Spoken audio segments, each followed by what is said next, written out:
세상에 떠도는 기묘한 괴담들.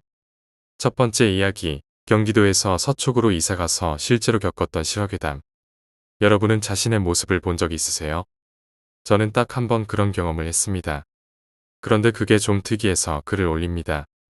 경기도에서 살다가 어머니께서 집을 서초구로 옮긴 지 얼마 안 되었습니다.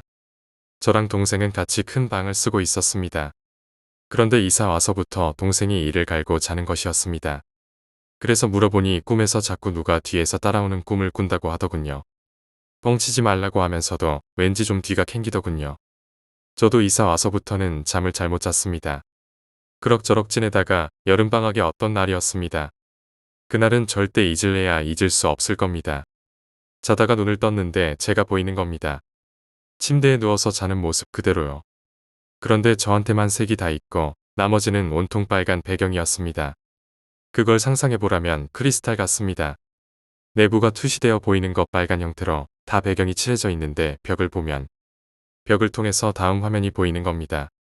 예를 들면 제가 2층이었는데 공중에 떠서 밑을 보니까 침대 밑에 어제 넣어둔 문제집이 보이고 밑집에 화초가 보이더군요. 뭔지 제가 알진 못하지만 5개의 화초가 있더군요. 빨간 배경으로 다 칠해진 채 말입니다. 그리고 제가 그런 상황 도중에 동생이 화장실을 가더군요. 리얼한 꿈이라고 재미있어서 그 상황을 즐겼습니다. 시계를 처음 그 상황이 되고 나중에 봤을 때 2시였는데 최종적으로 4시가 되는 것도 봤습니다. 그 다음에 깜깜해졌습니다. 그리고 다음날 5시 반에 일어났는데 그런 꿈을 꾸고 찜찜하잖아요. 그래서 동생한테 어제 화장실 다녀온 적 없냐고 물어봤습니다. 어떻게 알았냐고 하더군요. 뭔가 조금씩 그 얼굴이 빳빳해지는. 혹시나 해서 밑집 아저씨께 죄송하다고 잠시 집안에 살짝 본다 말씀드리고 들어갔을 때 그 투명한 선으로 이루어져 있던 난초, 오화분이 저를 맞이하더군요. 동생과 저는 잠자기가 너무 힘들어서 부모님께 말씀드렸고 어떤 스님께 가서 이상한 말이 뛰는 이마도인가를 사왔습니다. 사기일지도 모르지만 하고 사왔지만 그 다음부터 꿈자리가 사나우거나 그런 경험을 하진 않아서 편히 잘 수 있어서 그러려니 하다가 그 절에 같이 가서 제 일을 말씀드리니까 큰일 날 뻔했다며 다행이라고 스님이 그러더군요. 자세한 이야기를 물어보니까 잠을 잘 때는 영혼이 살짝 몸에서 뒤틀려 나온다고 합니다. 그런데 몸이 안 좋거나 수맥이라든가 지형이 안 좋은 곳에서는 그 현상이 심해진다고 하시더군요. 아, 그러려니 했는데 왜 큰일이에요 그게? 하고 물어봤습니다. 스님께서 말씀하시길 내 영혼이 그렇게 떠도는 사이에 성불하지 못한 영혼이 내 몸속으로 들어가서 영혼과 몸 사이에 고리를 끊게 되면 대신 제가 떠돌아야 하고 들어간 귀신이 제 명이 닿을 때까지 대신해서 산다고 하더군요. 그 소리를 들을 때 그 느낌이란 그 뒤로 그런 일은 일어나지 않았지만 아직도 그 생각하면 끔찍합니다. 누군가가 대신 제 삶을 살고 있을지 모르니까요. 제가 아는 금기 하나. 이런 거 아세요? 제밥은 일반적인 음식보다 영양가가 떨어진다는 것. 왜 그런 걸까요? 그냥 우연의 일치라고 보기엔 너무도 심하게 현상이 맞아떨어진다고 하더군요. 어느 선배에게 들은 이야기입니다. 선배랑 그 친구분들은 여름 때, 그러니까 방학이라고 해야겠죠. 대학교 방학 때 친구분들과 모여서 놀러 갔다고 합니다. 그런데 그곳이 시골 마을이었더래요. 공기도 좋고 오랜만에 도시에서 벗어나서 자유를 만끽하며 고스톱도 치고 포커도 하고 이것저것 하면서 놀다가 3박 4일의 여정 중에 마지막 밤에 역시나 다른 날처럼 술을 먹게 되었다고 합니다. 그런데 안주가 없어서 고기나 구워 먹어볼까 하고 그 게임 아시죠? 소주병 뚜껑 밑부분 떨어지는 거 말아서 꿀밤 때리듯이 해서 탁탁 치다가 떨어지면 지는 거요. 그런데 그날 하필이면 선배가 걸렸더군요. 결국은 돈을 들고 좀 떨어진 읍내로 한 1시간쯤 걸어서 고기를 사러 갔더군요. 물론 가는 길엔 아무런 이상이 없었다고 합니다. 문제는 돌아오는 길에 생겼습니다. 고깃집에서 고기 담아줄 봉지가 없어서 일회용 접시 위에 고기를 담아서 선배는 다시 머물고 있는 민박집으로 돌아가기 시작했습니다. 다시 돌아가는 길은 비포장인 논을 가로질러 가는 길이었다는데요. 저쪽부터 바스락바스락 한창 자라는 벼가 막 흔들리기 시작했습니다. 그리고 그 벼의 흔들림은 선배 쪽으로 다가왔고 선배는 굳어져서 서 있었습니다. 그리고 무엇인가 검은 물체가 탁 튀어나왔는데 그것은 그냥 산에 살던 족제비가 고기 비린내를 맡고 왔다가 사람을 보고 다시 놀라서 도망갔다고 하더군요. 선배는 놀란 가슴에 어쨌든 빨리 돌아가야지 하고 돌아가는데 뒤에서 자꾸 누가 따라오는 느낌이 나는 거랍니다. 하지만 민박집이 위치한 곳은 아주 작은 마을에 할머니, 할아버지 그리고 꼬마가 사는데 지금까지 밖에 있었다가 마을에 돌아갈 사람은 없는 거죠. 느낌은 점점 더해오고 뒤에서 누군가 따라온다는 느낌 때문에 식은 땀을 흘리면서 발걸음을 빨리 해서 선배는 걸었다고 합니다. 그런데 그 순간 무엇인가 혀로할 거나 입맛 다시는 소리가 뒤에서 들리더랍니다. 그리고 뒤에서 서서히 한기가 느껴지기 시작했는데 미치고 팔짝 뛸 일이죠. 다시 한번 그 소리가 들리더랍니다. 어쩌지 하다가 뒤를 돌아봤는데 뒤엔 아무것도 없는 그저 어둠이 내려앉은 논길만이 보이더랍니다. 그 순간 다시 등 뒤에서 누군가 있는 느낌이 팍 들더랍니다. 이걸 어쩌지 뒤를 돌아봐야 되나 하지만 저리로 가야 하는데 갈팡질팡 하다가 휙 뒤로 돌아봤는데 역시나 아무것도 없더랍니다. 자꾸 무엇인가 하는 것 같은 소리는 계속되고 미칠 것만 같은데 선배는 생각하게 되었습니다. 자연스레 손에 든 고기로 눈이 가게 되었고 받았을 때와 전혀 다른 핏기가 다 사라진 고기가 대부분이고 이제 얼마 안 남은 고기만이 받았을 적의 고기가 보였다고 합니다. 그 순간 한 고기의 핏기가 서서히 가더니 다른 고기와 같아지고 선배는 이걸 어쩌지 하다가 이제 목소리가 들려왔습니다. 부족해. 그런데 목소리는 하나가 아닙니다. 아직 살아있는 게 있잖아. 여기까지 들은 선배는 고기는 내팽개치고 민박집으로 달려갔습니다. 달리는 순간에도 고기를 내팽개친 자리에서는 들리지 않는 순간까지 계속 났다고 합니다. 민박집에 가자마자 친구분들에게 귀신이라고 여길 떠나야 한다고 하는데 친구분들은 무슨 헛소리냐 고기는 어디다 팔아먹고 왔어? 이러면서 그냥 넘어가려고 했다고 합니다. 선배는 혼자라도 가겠다고 배낭을 짊어지고 나서려는데 민박집 주인 할아버지께서 말리시면서 무슨 일이냐고 묻더랍니다.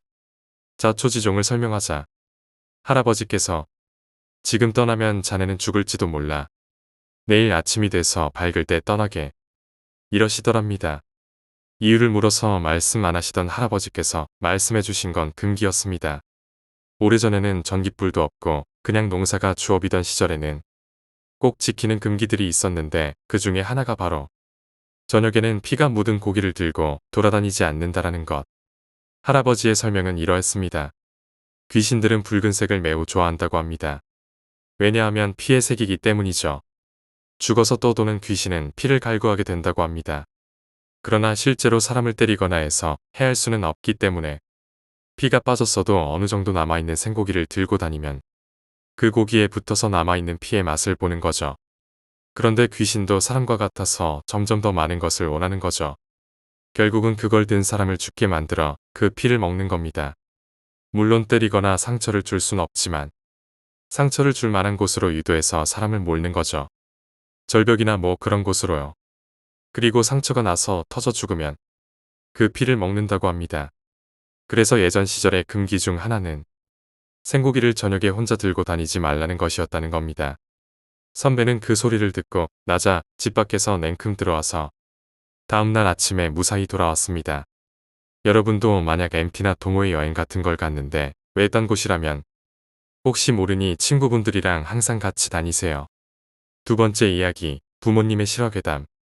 지금은 당당하게 우리 집 작가를 가지고 살고 있지만 어머니가 나를 빼고 계셨을 때는 반지하에서 아버지와 힘든 생활을 하셨다고 들었습니다.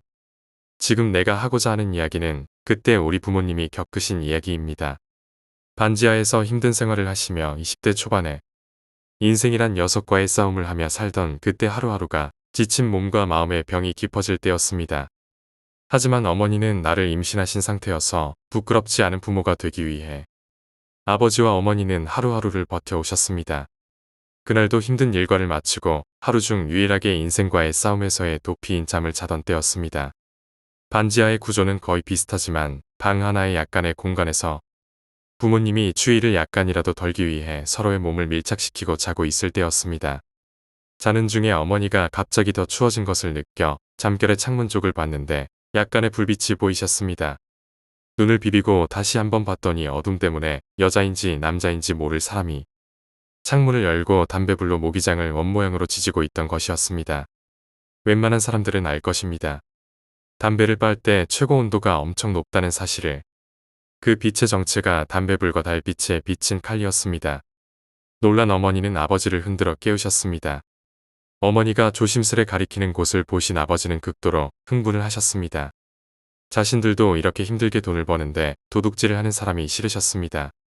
우리 부모님이 얼마나 정직하시냐면 슈퍼에서 거스름돈을 단 100원이라도 더 준다면 거스름돈을 받고 집에 도착했을 때 그 사실을 안다면 다른 사람들은 귀찮아서도 그냥 넘겨버릴 텐데 다시 슈퍼까지 가서 다시 주시는 분이십니다. 슈퍼가 얼마나 먼 거리에 있던 간에 그렇게 정직하신 분이 도둑을 가만히 놔두실 분이 아니십니다. 우리 아버지는 기척을 내도 겁도 없이 도망가지 않는 도둑을 가만히 둘 수 없고 또 나를 임신하신 어머니의 신변의 위협을 느끼셔서 부엌에서 칼을 들어 도둑을 잡으러 가셨다고 합니다. 지금 생각하시면 그때의 공범이 있을지도 모르는데 뛰쳐나가신 게 너무 섣부른 판단이었다고 말하셨습니다. 공범이 있다면 어머니의 신변이 위험했을 텐데 말입니다. 그런데 그때에는 뭔가에 홀린 사람처럼 칼을 들고 뛰쳐나갈 위험한 행동을 서슴없이 하셨다는 것입니다. 그렇게 아버지는 그 도둑을 잡으러 밖으로 나가셨습니다. 그런데 밖으로 나오는 순간 불길이 주인 집에서 걷잡을 수 없이 불타오르고 있었습니다. 주인 집에서 불이 난 거였습니다. 그래서 놀라신 아버지는 혼자 계시 어머니를 재빨리 데리고 나오셨습니다. 아버지는 도둑이 들어 그 도둑을 잡으러 나오셨다가 윗집에 불이 나기 시작한 것을 보게 되신 거지만 불이 전부 진압되고 물건을 챙기러 방으로 들어오는 순간 어머니 아버지는 경악하셨습니다. 한순간 그곳에 정지되어 움직이지 않으셨습니다. 전날 도둑이 불로 크게 원의 반 정도를 담배불로 지졌던 담배 자욱이 모기장에 없던 거지만 창문 또한 닫혀 있었습니다. 그럼 전날 도둑이 창문을 열고 담배불로 모기장을 지지던 걸 본 부모님은 뭘 보신 것이 되는 거지만 그때 추위를 느꼈던 어머니는 난 이 이야기를 듣고 너무 무서워서 며칠 밤잠을 못 들었습니다. 아무튼 그날 그 헛것을 못 봐서 어머니께서 일어나지 못하셨다면 끔찍해. 생각만 해도 말입니다. 지금 내가 부모님이 없을 수도 있으니 말입니다. 나는 정말 진심으로 그날 귀신일지도 모르는 그 사람에게 감사하고 있습니다. 세 번째 이야기, 귀신이 세상에 머무는 이유. 저는 1살 일찍 입학해서 학교를 다녔습니다. 생일이 5월인데 그냥 일찍 들어간 것입니다. 고1 때 아파서 쉬고 재입학해서 그때부턴 나이에 맞는 학년을 다녔습니다. 오늘의 이야기는 1년간 쉬던 그때의 이야기입니다. 5월 중간쯤 다닐 때쯤 저는 내장계통의 문제가 심각해서 휴학을 하게 되었습니다. 입원 치료 때문입니다. 항상 찾아오는 구토 때문에 식도가 다칠 정도였습니다. 항상 병원 검사로는 아무런 이상이 없는 건강한 몸이었습니다. 의사 선생님도 의아해하셨습니다. 이런 경우는 처음이라고 말하시면서요. 결국 아버지께서 성모병원에서 퇴원하기로 하고 의학으로 해결이 안 된다면 다른 방법을 찾아보기로 했습니다. 그러다가 스님께 말씀드렸다가 저를 데려오라고 했다는 겁니다.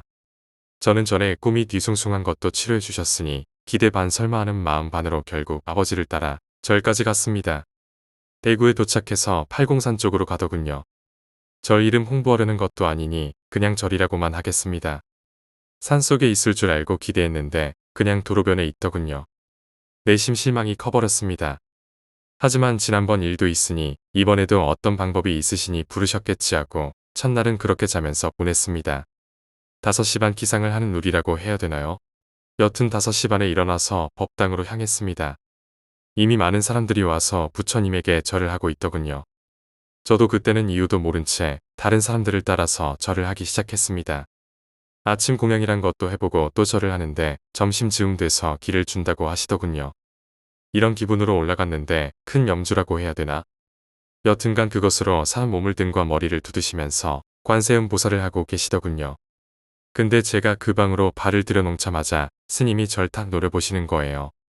그러더니 스님께서 말씀하시는데 어린 놈이 모구리 뱃속에 물고기를 가지고 있노. 내장을 그냥 파묵히고마. 솔직히 겁이 났습니다. 처음엔 그냥 그 한마디에 무서워서 들어갈까 말까 하다가 아버지가 등을 떠밀다시피 해서 들어갔는데 다른 사람들을 한 번씩 두들겨 주시더니 저랑 아버지가 남았습니다. 어릴 때 물고기를 죽인 적 있나? 내 눈에 길다란 물고기가 보이는데 3마리가 딱하니 자리 잡고 있구마. 아버지는 저와 제 동생들은 다 어릴 때 시골의 할머니 집에서 키우셨습니다. 어릴 때라도 자연에서 놀면서 키우는 게 아버지 교육 방침이셨거든요. 니 뭐 생각나는 거 없나? 분명히 있다 카이. 내가 없는데 거짓말하겠나? 곰곰이 생각해보니 저는 5살 때 입이 돌아간 적이 있었습니다. 허준에서 나오는 구아나사라는 거랑 비슷한 것이죠. 그때 동네 어른들이 은지라는 장어 비슷한 물고기를 잡아다가 제게 주면 목을 따서 그 피를 바르면 낫는다고 한 적이 있었습니다. 물론 저는 그 피를 제가 제 볼에 바르고 피딱지가 붙은 채로 반나절씩 있었습니다. 효과는 전혀 없었고요. 그러고 보니 그때 은지라는 물고기가 3마리라서 3일간 그랬던 기억이 같이 떠오르더군요. 그래서 그거에 대해서 상세히 말씀드렸습니다. 니니 거봐라 왜 잘 사는 물고기를 니 묵을 것도 아니면서 잡아서 생피를 뽑노 하고 호통을 치시는 겁니다. 아버지께서 방법을 물으셨고 스님은 천도제를 지내야 한다며 물품 살 것을 적어줬습니다. 물론 물품은 제가 골라야 된다며 밑에 읍내가 있는데 거기서 사오라고 하시더군요. 그때 가서 과일 조금이랑 한과를 조금 사고 올라와서 스님께 갔죠. 스님은 우리 가정 형편을 물었고 의아해하면서 대답을 해드렸죠. 여튼간에 그때 150만원 정도를 내고 천도제를 지내게 됐습니다. 스님이 염불을 하시고 저는 옆에서 절을 계속했습니다. 아버지도 못 들어오게 하더군요. 한 1시간쯤 했을까요? 다리에 쥐가 나려고 하더군요. 그때 스님이 됐다고 하시면서 한 3달 정도 여기서 머물면서 절을 하라 하셨습니다. 싫었지만 스님은 제가 하기 따라서 뱃속에 물고기가 남을 수도 떠날 수도 있다고 하셔서 별 수 없이 3달을 지내게 되었습니다. 밥 먹고 절하고 일요일에는 방석 털고 이렇게 한 주 지내면서 보냈습니다. 그리고 신기한 것도 많이 봤죠. 2달하고 13일 지나던 날에 그때는 지겨워서 날을 세고 있어서 기억합니다. 메스꺼운 건 아닌데 입에 계속 침이 고이더군요. 계속 말입니다. 스님께 찾아가서 어쩌죠 하고 물어봤더니 일단 법당이 보이는 마당에서 침을 삼키지 말고 다 흐르는 대로 뱉으라고 하시더군요. 보통 침이 하얗게 공기방울이 섞여 있잖아요. 그런데 그날 제가 흘린 침은 정말 투명하게 흘렀습니다. 흘리고 있어야 했기 때문에 얼굴이 바닥을 향해 있었습니다. 그렇게 제가 느끼기엔 1시간 정도가 흘렀을 때 정말 생전 그렇게 까만 피는 처음 봤습니다. 새까만 피가 뚝뚝뚝 얼굴에서 떨어지는 거예요.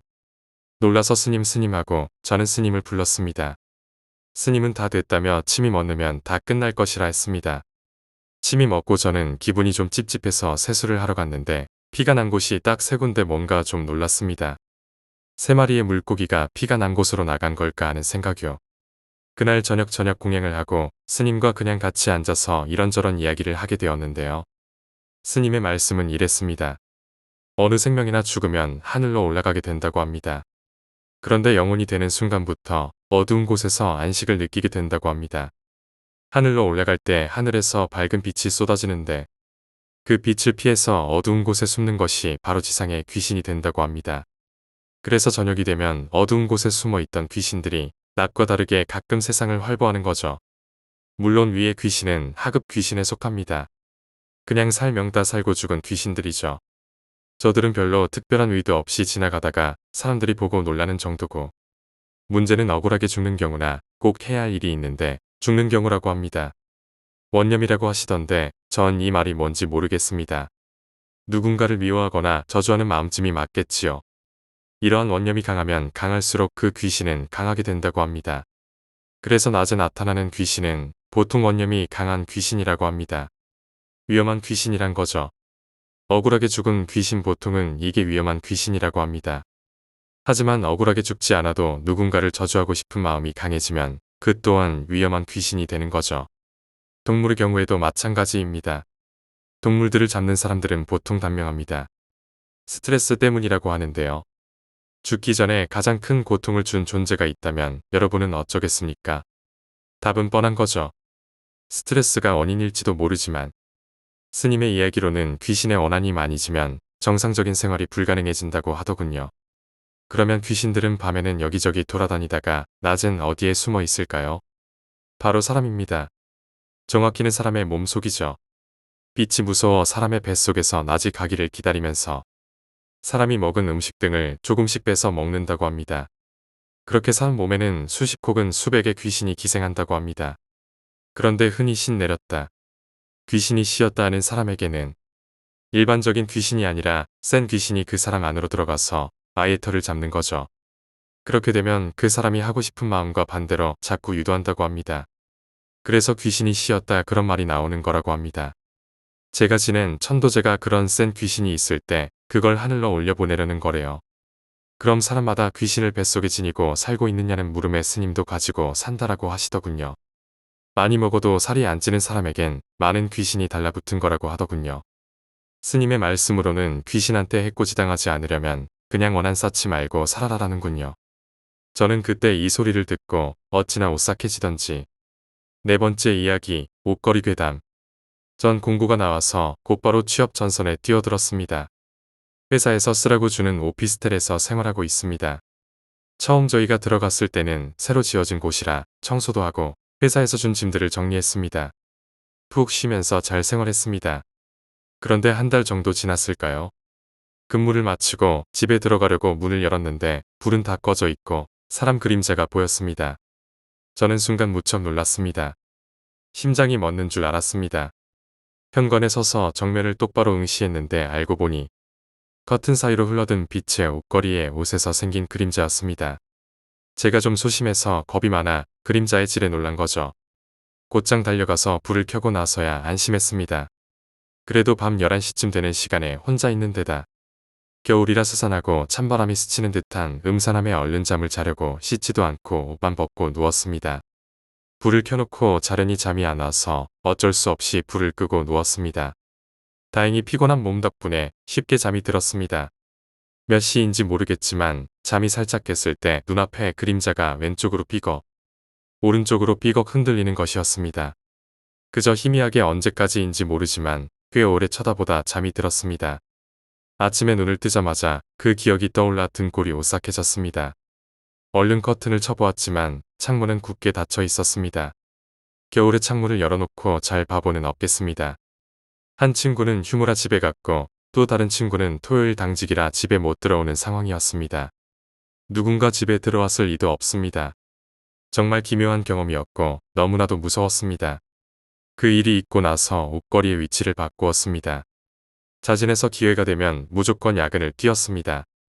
그 일 덕분에 회사에서 저에 대한 평가가 아주 좋게 되었습니다. 지금 와서 생각해보면 아마 그 그림자가 절 도와준 듯한 느낌입니다. 아무튼 지금은 잘 생활하고 있습니다. 다섯 번째 이야기, 신병의 어머니는 무당. 당시 2003년 제가 일병을 막 달았을 때였습니다.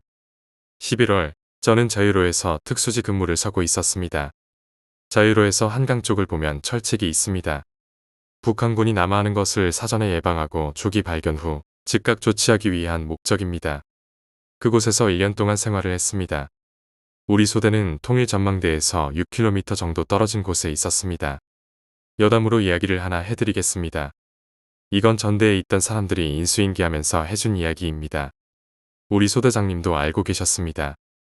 새로운 신병과 그의 고참이 야간 근무를 서고 있었습니다. 사수는 전방 한강 쪽을, 부사수는 반대쪽 자유로 쪽을 보고 있어야 합니다. 서로 등을 맞댄 상태였습니다. 한강 쪽과 자유로 쪽에는 철조망이 쳐져 있습니다. 민간 출입을 엄금하기 위해서고 우리 병사들의 탈영을 막기 위한 목적입니다. 북한군이 쉽게 들어오지 못하게 철책이 쳐져 있습니다. 그런데 고참이 뒤를 보니 이 신병은 자유로 쪽을 보지 않고 계속 한강 쪽, 사수 등을 보고 있었습니다. 그래서 고참이 말했습니다. 왜 내 쪽 보냐고. 너는 자유로 쪽 관찰하다가 특이사항 있으면 말해달라고. 자유로 쪽을 보면서 있으라고. 근무를 제대로 서라고 하면서 욕을 했습니다. 고참이 화를 내고 말하니 그 순간은 쫄아서 자유로 쪽을 보고 있었습니다. 그러다가 또 뒤를 보니 또 고참 등을 바라보고 있었습니다. 그래서 화가 난 고참은 무지하게 욕을 하면서 왜 자꾸 근무 제대로 안 서냐며 나무랐습니다. 그러자 그 신병은 이렇게 말했습니다. 철책 철조망에 죽은 사람들의 시체가 달라붙어 있습니다. 그들이 너무 무서워서 그쪽을 참아보지 못하겠습니다. 고참은 어이없었습니다. 새로운 신병이 그런 말을 하고 그러나 표정이 진심이었습니다. 그래서 근무 시간 끝날 때까지 서로 바라보고 있었습니다. 신병이 막 무서워하니까 그때 그게 최선의 방법이었다고 판단했습니다. 근무를 끝나고 그 사수는 소대장에게 가서 말했습니다. 오늘 근무 서면서 신병이 이런 얘기를 했다고. 거짓말 같지 않으니까. 이거 어떤 조치를 취하면 안 되겠냐고 했습니다. 그래서 소대장은 기록부 같은 걸 가져다가 봤습니다. 가족관계, 주특기, 주소, 이성관계, 친구, 술, 담배 등을 다 쓰는 것이 있습니다. 그래서 그걸 쭉 훑어보았습니다. 소대장은 졸도할 정도로 공포에 휩싸였습니다. 왜냐하면 그 신병의 어머니가 무당이었습니다. 6번째 이야기, 미국 대학교 기숙사 괴담. 저는 현재 미국에서 대학을 다니고 있으며 제가 들려줄 이야기는 모두 실화입니다. 제가 3년 전 여름에 겪은 신기한 이야기를 해드리겠습니다. 저는 1층 기숙사에 살았습니다. 제 침대 바로 옆에는 창문이 있고 침대 옆에는 컴퓨터가 있는 방입니다. 한 방에는 2명이 살고 있고 한 집은 2개의 방과 거실, 부엌으로 되어 있습니다. 그리고 한 건물에는 4개의 집이 있습니다. 제 바로 윗집 2층에는 제 친구가 살고 있었고 친구의 룸메이트도 같이 살고 있었습니다. 그 친구 룸메이트는 정말 의리도 좋고 성격도 좋아서 사람들이 다 좋아하는 친구였습니다. 그래서 저도 금방 친하게 지낼 수 있었습니다. 제 윗집의 친구와 룸메이트만 알고 다른 사람들은 거의 모르고 지냈습니다. 볼 기회도 없었고 저는 여름에만 살고 나갈 거였기 때문입니다. 어느 날 여름밤에 컴퓨터를 하고 있었습니다. 그 당시에는 첫 번째 여름 학기가 끝나고 두 번째가 시작하기까지 일주일 정도 남아 있었습니다. 그래서 제 친구와 룸메이트는 다들 집에 가고 제 룸메이트도 집에 간다고 하고 나 혼자 있었습니다. 어느 날 친구의 룸메이트가 창문을 두드리더군요. 열쇠를 좀 맡아달라고 하더군요. 자기 옆방에 사는 친구가 갑자기 오면 이 열쇠를 좀 주라고 했습니다. 저는 앉아있다가 열쇠만 전해주면 되니까 알았다고 했습니다. 그런데 밤이 늦어도 열쇠를 찾으러 오지 않길래 어디서 자고 오나 보다 싶어서 나중에라도 오면 열쇠를 가져가라고 문을 열어놓고 그냥 잤습니다. 그 다음날 보니까 열쇠가 없더군요. 그래서 그냥 열쇠를 가져갔나 보다 생각하고 있었습니다. 또 그날 밤 그 친구의 룸메이트가 와서 같은 이유로 열쇠를 좀 맡아달라고 하는 거였습니다. 알았다고 하고 또 기다리다가 전날 밤처럼 안 오길래 또 문을 열어놓고 잤습니다. 그 다음날 보니까 열쇠가 없더군요. 그냥 그런가 보다 했습니다. 그 다음 밤에는 제 윗집 친구가 돌아왔습니다. 그래서 같이 놀다가 친구는 여자친구를 만나러 간다고 밤에 나가고 저 혼자 친구 방에서 놀다가 침대에서 잠들었습니다. 한참을 자고 있는데 누가 문을 두드리더군요. 잠결에 문을 열어보니 또 친구의 룸메이트인 거였습니다. 열쇠를 또 맡아달라더군요. 귀찮았지만 알았다고 하고 그냥 또 자려고 하는 순간 생각해보니 여긴 2층이었습니다.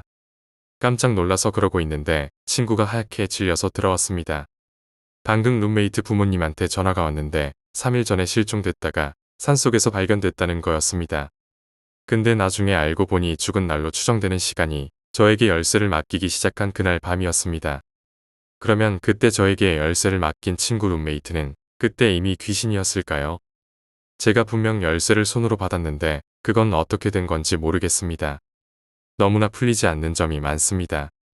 참, 그 친구가 죽어서도 의리를 지키려고 했던 것을 보면 안타깝기도 합니다.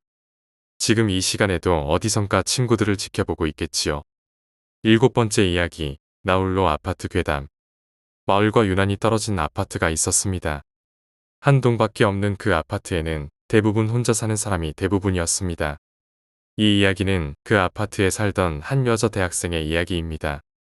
저는 평소와 다름없이 집으로 돌아가고 있었습니다. 그런데 밤에 혼자 걸어가는데 뭔가 찝찝하고 불안하다는 느낌이 계속 드는 거예요. 그래서 살짝 뒤를 쳐다봤죠. 아니나 다를까 검은 모자에 검은 옷을 입은 남자가 제 뒤를 따라오는 거예요. 설마 아니겠지 하면서도 또 한 5분을 걸었습니다. 그러고 나서 다시 뒤를 살짝 봤더니 또 그 남자가 있는 거예요. 혹시나 하는 마음 때문에 앞에 있는 편의점에 들어갔습니다. 그러고 나서 친구에게 전화를 했습니다. 그 친구가 전화를 받더니 이 시간에 무슨 일이야? 아니 할 이야기가 있어서 편의점인데 지금 빨리 와. 그렇게 친구를 불러서 한 30분간 수다를 떨었습니다. 그러고 나서 친구를 보내고 저는 다시 집으로 향했습니다. 아파트에 거의 다 도착해서 발자국 소리가 들리는 거예요. 딱딱딱 하고 놀라 뒤를 돌아보니 아니나 다를까 그 남자가 가지 않고 아직도 제 뒤를 따라오는 거예요. 저는 너무 놀라 그대로 아파트로 전력 질주를 했습니다.